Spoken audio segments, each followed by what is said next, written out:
So you decided that having an event is the best way to gain more clients. So you pick a date, you secure a venue, you use Meetup and Eventbrite to advertise, you even blast it out on your social media and your entire email list. You have an okay turnout or even a pretty good one, but to no avail. You just can't seem to convert those attendees like you wanted. Hi, I'm Melissa with RodgerMelissa.com, and I want to share with you what it takes to plan an event that converts to customers. Let's get started. So it all starts with a basic understanding of the stages that prospective buyers need to go through in order to buy your product or your service. Now, simply put, it's 4 stages: awareness, interest, decision, and action. When you plan to use an event as a primary marketing strategy, you still need to incorporate these 4 stages and make sure that the customer journey doesn't skip one. If one or more of those stages are skipped, the prospect is unlikely to convert at the event or even later. So now stick around to the end and we'll give you our top tips for getting people to RSVP and actually show up for your event.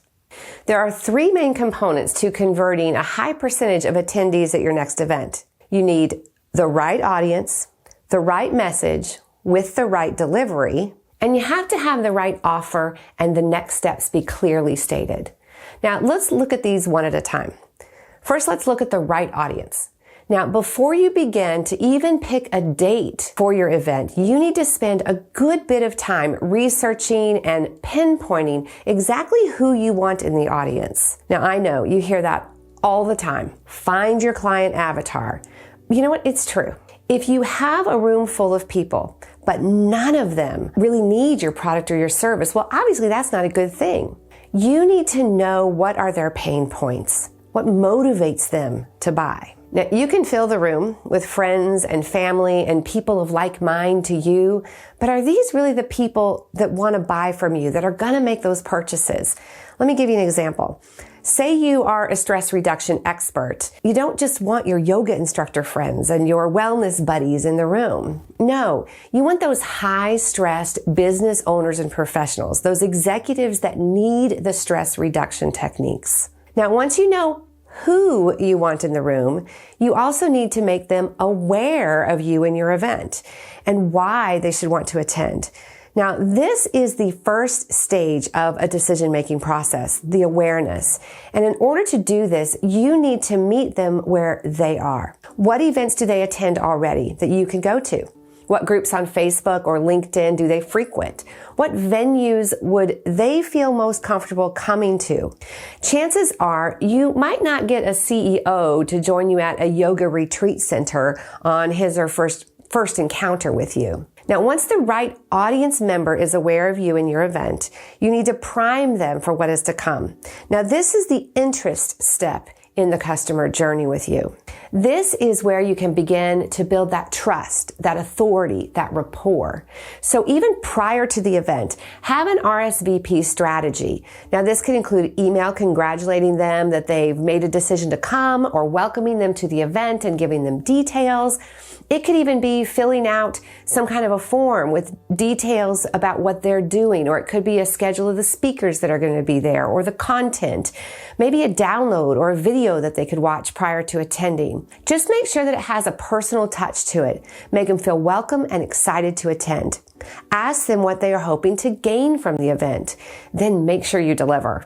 Now, that can actually help you with kind of your sales language throughout the event because they've already told you what they want. Now, number 2 is while they're there, you need to have the right message with the right delivery. They're at the event, so you have their interest. You've begun the process of that trust and authority, so don't blow it. Nothing ever good comes from an unprepared presentation. So everyone, even if you think you don't need to, needs to have a well-crafted message with seamless transitions and a seamless tie-in to your offer. See, there's an art and a science to being an effective, influential, and impactful speaker.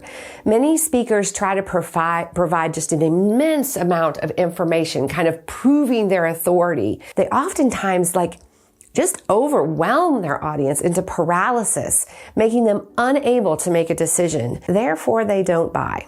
Or sometimes speakers don't provide enough value and the audience is expected to hear more. So then the offer kind of falls on deaf ears. And sometimes the speaker does an excellent job of conveying the value they wanted to provide, but then they turn into this uncomfortable, kind of pushy, pitchy kind of salesman at the end. And who likes that? So it takes finesse, good persuasion, not manipulation. It takes those techniques and an understanding of how to shape the dialogue and influence the audience into action to enter that next stage, which of course is a decision. You see, throughout the event, the audience should be making kind of micro decisions along the way. So when it comes time to act, the next logical step is right there for them. This brings us to the last stage, the action. This is why you're having the event to begin with, is to have conversion. So this requires the right offer. You see, your offer needs to be clear, concise, compelling, irresistible. This is actually where you should start the planning and then reverse engineer all the other aspects of the event from there. If you know what the audience needs to have a transition, what they want, that transition that they want, you'll be able to craft an offer that they will desire, and the event can be built around that. Now, once it's crafted, you can show the compelling reasons that they should act now at the event. So you want to create a sense of scarcity, a kind of a time-sensitive urgency to going ahead and buying. Have an exclusive offer for just attendees. Create a sense of urgency and fear of missing out. Those always result in more conversions at the event. 3 other really quick tips. Number 1, the number 1 reason people don't buy is usually based on price, or so that's what they say.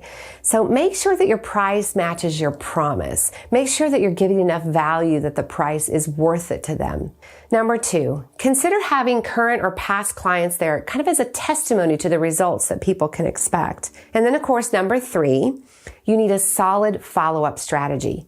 79% of attendees who don't convert at the event will not buy after the event if they're not properly nourished with valuable content and a personalized touch. So you need to have a plan before you even begin. Have it in place. Give free tips, show that you care, even though they didn't buy at the event, and be sure to help them connect in other ways to stay in touch with you and with everything that you can give them, all the content that you provide through social media, newsletters, websites. Be helpful and make it easy for them to take that next step when they are ready. Now, as promised, since you're still here, let me share with you just a few ideas to get more people to actually show up to the event, because RSVP is not what it used to be. People will RSVP and not show up. So these first 3 should help you get more targeted kind of RSVPs. Start with personalized invitations. Reach out via snail mail, pick up the phone, even a personalized email. Number 2, have a sponsor. Tap into their list and get their following as well. Those collaborations and strategic business partners are very vital. Number 3, have a guest speaker. Again, taps into their network and authority. Number 4, have a meal. Number 5, have door prizes and an incentive and gifts. Number 6, have a solid RSVP customer experience strategy to remind them of the event and get them excited about attending. Number 7, have a VIP experience before or after the event and personally invite attendees. See, events can completely change the landscape of your business. So if you plan to use them as a marketing strategy, plan, prepare, and execute with confidence. If you want more support or to get more connected with us, just simply subscribe to the channel. Check out our other videos. You can always contact us at rodgerandmelissa.com because we are always here to help you. We'll talk to you soon.